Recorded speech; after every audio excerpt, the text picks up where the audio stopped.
الحمدللہ رب العالمین والصلاة والسلام علی سید المرسلین اما بعد فاعوذ باللہ من الشیطان الرجیم بسم اللہ الرحمن الرحیم الصلاة والسلام علیک یا رسول اللہ وعلی آلک واصحابک یا حبیب اللہ۔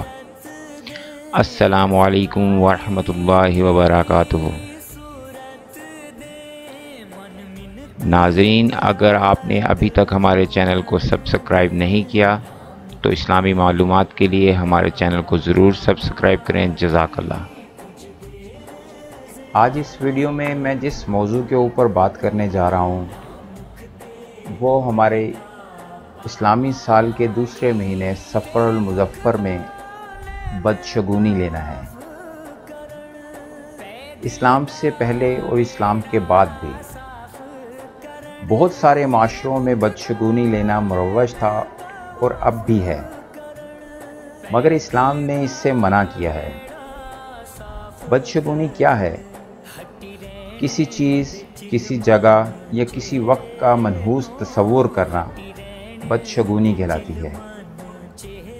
مثلاً بلی اگر کسی کے راستہ کاٹ جائے تو سوچا جاتا ہے کہ اب وہ جس کام کے لیے جا رہا ہے وہ کام صحیح طریقے سے نہیں کر پائے گا۔ اسی طرح الو کا بولنا بھی منحوس سمجھا جاتا ہے۔ کسی خاص شخص کو منحوس سمجھا جاتا ہے۔ ہمارے معاشرے کے اندر اکثر خاندان کی کسی عورت کو منحوس تصور کر لیا جاتا ہے اور سمجھا جاتا ہے کہ اگر صبح اٹھ کے اس سے ملاقات ہو گئی یا سب سے پہلے اس کا چہرہ دیکھ لیا تو آپ کا سارا دن ہی خراب گزرے گا، اس دن میں جو بھی کام کیا جائے گا وہ خراب ہو جائے گا، جبکہ ایسا نہیں ہے۔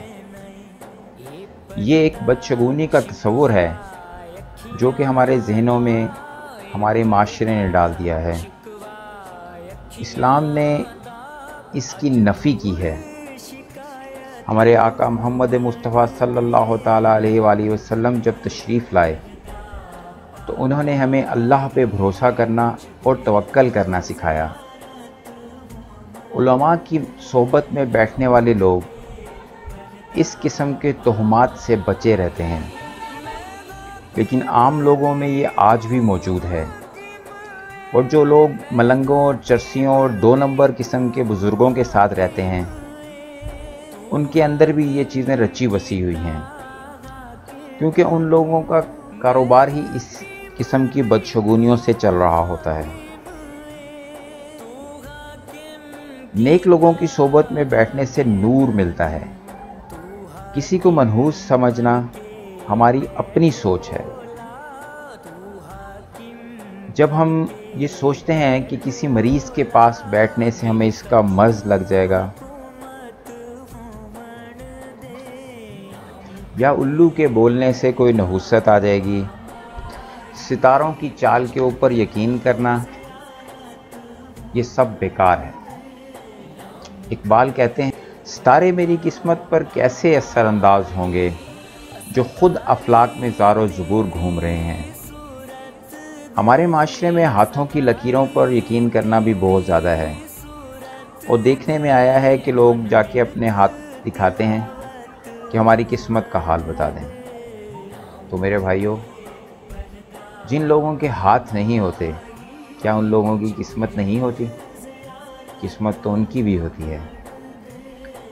صحیح حدیث میں آتا ہے کہ جب بچہ اپنے ماں کے شکم میں ہوتا ہے اور اس کی عمر 120 دن ہوتی ہے تو فرشتہ اس کی عمر بھی لکھ دیتا ہے، رزق بھی لکھ دیتا ہے۔ اس کے بعد ہر چیز بند ہو جاتی ہے۔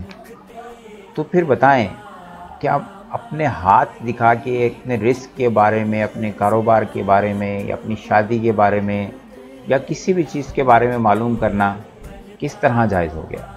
عام طور پر ہمارے معاشرے میں یہ تصور کیا جاتا ہے کہ سفر کے مہینے میں کوئی نیا کام شروع نہیں کرنا چاہیے، کوئی نیا بزنس شروع کریں گے تو وہ کامیاب نہیں ہوگا، اگر شادی کریں گے تو وہ کامیاب نہیں ہوگی، اور اگر کامیاب ہو بھی گئی تو اس میں بچے نہیں ہوں گے۔ حالانکہ حضرت علی کرم اللہ وجہ الکریم و حضرت فاطمہ علیہ السلام کی شادی